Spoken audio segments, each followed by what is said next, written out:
My name is Amy, and I live in a quiet town in Canada. This summer, my sister Eli and her husband Tom suggested that the whole family go camping in the countryside. I eagerly agreed, looking forward to a fun family trip. Tom, my brother-in-law, is an outdoor enthusiast with a lot of experience, so I thought this camping trip would be a relaxing and enjoyable experience.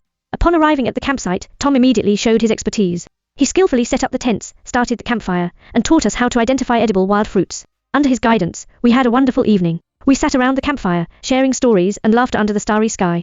The next day, we decided to go hiking in the nearby mountains. Tom led the group, walking at the front, keeping an eye on the surroundings, and educating us about various plants and animals. As we walked, I suddenly noticed that my sister was missing. We anxiously searched around and called her name. Tom remained unusually calm, carefully observing the traces on the ground and deducing the direction my sister might have gone.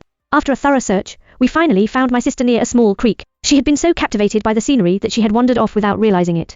Tom's calmness and experience had kept us out of danger, and my admiration for him grew even more. However, things didn't continue smoothly. That night, when I went out to use the bathroom, I accidentally overheard Tom talking on the phone outside the tent. His voice was low and tense, and it seemed like he was negotiating something important, mentioning a large sum of money and a once-in-a-lifetime opportunity. A sense of doubt began to rise in my heart. What exactly was Tom planning?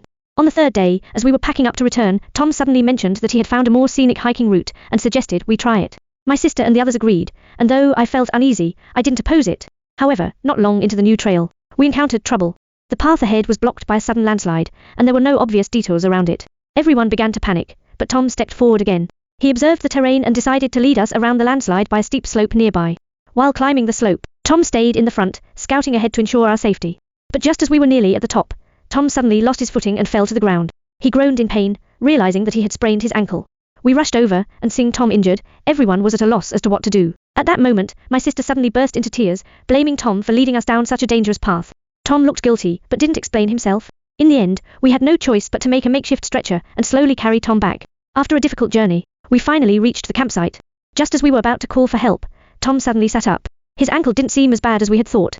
Looking at us with confusion, he finally confessed. It turned out that he had received a phone call from a business partner, who told him that a potential valuable mine had been discovered in the mountain forest. If they could secure the mining rights first, they would make a fortune. That's why he had intentionally led us down the new route, hoping to find the exact location of the mine. However, he hadn't anticipated the landslide and his injury. We were all stunned by Tom's confession, and my sister was furious, having an intense argument with him. Just then, a group of strangers suddenly appeared at the campsite. They claimed to be competitors of Tom's business partner, who had been watching Tom's actions and had come to stop him from finding the mine. We found ourselves in even more danger, and Tom's secret had brought us into an unexpected crisis. What would the outcome of this secret be? And how would Tom make up for his mistake and get us out of this predicament?